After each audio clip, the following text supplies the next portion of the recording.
समय की बात है। उत्तर भारत के एक छोटे से गांव में रामलाल नाम का किसान रहता था। उसका घर मिट्टी और फूस से बना था। चारों तरफ खेत खलिहान, तालाब और पेड़ पौधे। गांव की सुबह मुर्गे की बांग और गायों की रंभाहट से शुरू होती थी। रामलाल गरीब था, लेकिन मेहनती और ईमानदार भी। उसके माता पिता, पत्नी सीता और 2 छोटे बच्चे गोपाल और राधा रहते थे। लेकिन उसके पूरे परिवार का सहारा थी उसकी गाय गौरी। सुबह रामलाल गौरी के पास जाता, उसके सिर पर प्यार से हाथ फेरता और कहता, गौरी बेटा, तू ही तो है जो हमारे घर को रोशनी देती है। तेरे दूध से ही बच्चों का पेट भरता है। गौरी अपनी बड़ी बड़ी आंखों से रामलाल को देखती और धीरे से रंभाती, मानो कह रही हो, हाँ मालिक, मैं हमेशा तुम्हारा साथ दूंगी। बच्चे भी गौरी से खेलते, कभी उसकी पीठ पर चढ़ जाते, कभी उसकी पूंछ पकड़कर भागते। गौरी कभी गुस्सा नहीं करती, बस धीरे से हिलती डुलती और सबको प्यार देती। गाँव के लोग गौरी को देखकर अक्सर कहते, रामलाल की किस्मत देखो, कैसी अद्भुत गाय है, दिन भर इतना दूध देती है।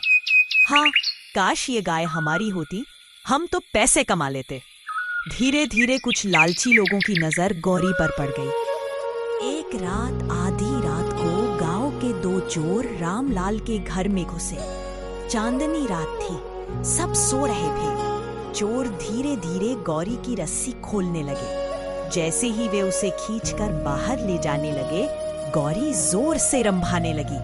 रामलाल की नींद टूट गई। वह दौड़कर बाहर आया और चिल्लाया, कौन है? कौन मेरी गौरी को ले जा रहा है? चोर डरकर भाग गए। रामलाल ने गौरी को गले लगाकर कहा, धन्यवाद गौरी, तूने मेरी अमानत बचा ली। सचमुच तू वफादार। कुछ साल बाद गांव में भयंकर सूखा पड़ा। खेत बंजर हो गए, तालाब सूख गए, किसान भूखे प्यासे रहने लगे। रामलाल के घर में भी अन्न का दाना न बचा। वह सोचने लगा, अब गौरी को क्या खिलाऊंगा? मैं तो बच्चों का पेट ही नहीं भर पा रहा। गांव के लोग सलाह देने लगे, रामलाल, इस गाय को बेच दो, अच्छे पैसे मिलेंगे, परिवार बच जाएगा।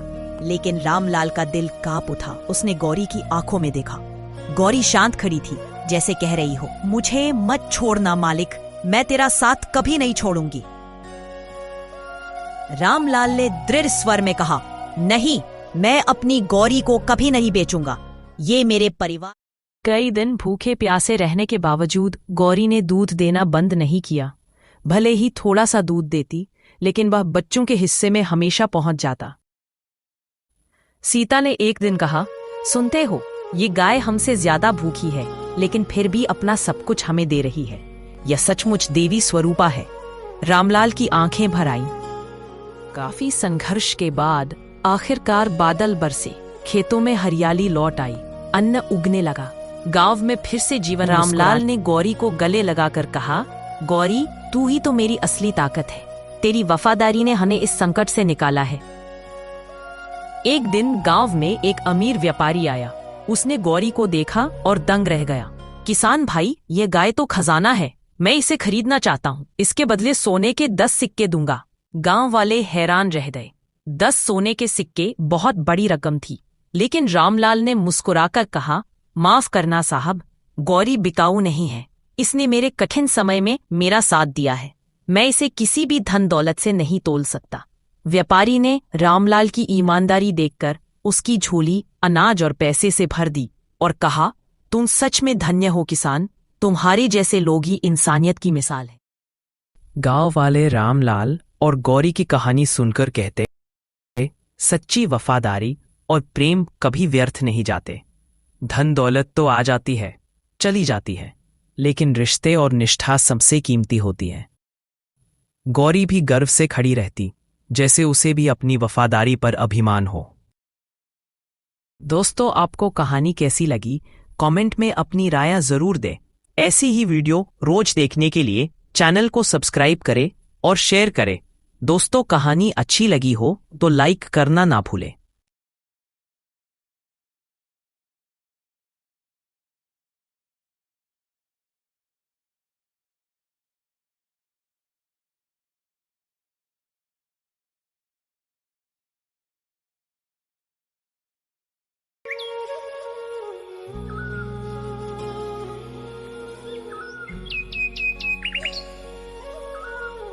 गांव का एक पुराना घर था।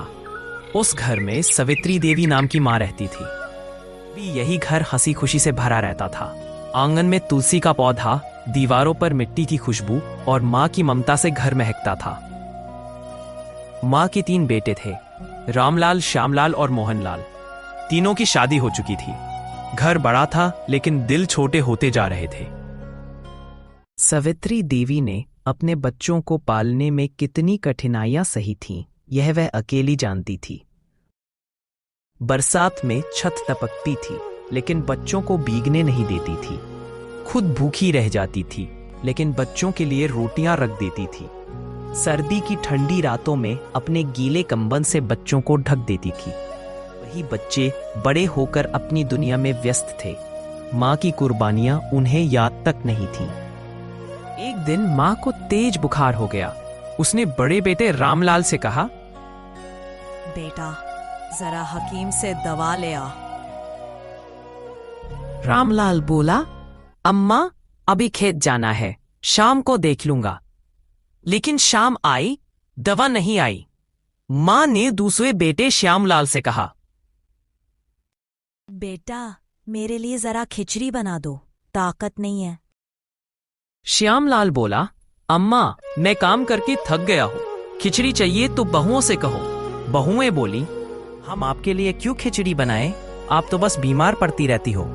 माँ चुपचाप लेटी रही, आंखों से आंसू टपकते रहे। रात को खाना बना। बहुएं अपने पतियों के लिए मलाईदार दाल, गर्मा गर्म रोटियां और चटनी परोस रही थी। माँ के लिए एक जली हुई रोटी और बचा खुचा बासी खाना टूटी फूटी थाली में रख दिया। माँ ने कांपते हाथों से थाली उठाई। वो मुस्कुरा दी और बोली, मेरे लिए इतना ही काफी है। लेकिन उसके आंसू थाली में गिरते रहे। अगली सुबह पोता गुड्डू आंगन में खेल रहा था। उसने देखा कि दादी टूटी हुई थाली में खाना खा रही हैं। गुड्डू बोला, दादी, ये थाली टूटी क्यों है? आपको नई क्यों नहीं देते? रामलाल ने हंसकर कहा, बेटा, बूढ़े लोग टूटी चीजों के लायक ही होते हैं। गुड्डू चुप हो गया, पर उसने मन ही मन सोच लिया कि जब उसके पापा बूढ़े होंगे तो वह भी वैसा ही करेगा। दिन रामलाल ने देखा कि गुड्डू लकड़ी काट रहा है। उसने पूछा, बेटा, ये क्या बना रहे हो? गुड्डू मासूमियत से बोला, पापा, जब आप बूढ़े हो जाओगे तो आपको भी इसी लकड़ी की थाली में खिलाऊंगा, इसलिए अभी से बना रहा हूं। यह सुनकर रामलाल और उसके दोनों भाई सन्न रह गए, जैसे किसी ने दिल पर चोट कर दी हो। माँ के पास गए, पैर पकड़कर रोने लगे। बोले, अम्मा, हमें माफ कर दो, हमसे बहुत बड़ी गलती हो गई, हम आपकी कदर नहीं कर पाए। माँ की आंखों में आंसू थे। वह बोली, बेटा, माँ कभी नाराज नहीं होती, पर याद रखना, जैसा तुम अपने माँ बाप के साथ करोगे, वैसा ही तुम्हारे बच्चे तुम्हारे साथ करेंगे।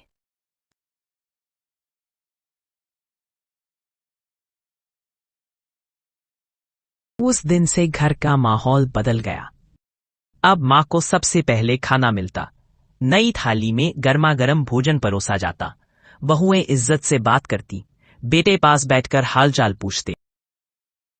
गुड्डू रोज दादी की गोद में सोता और कहता, दादी, अब कभी आपको टूटी थाली में नहीं खिलाएंगे।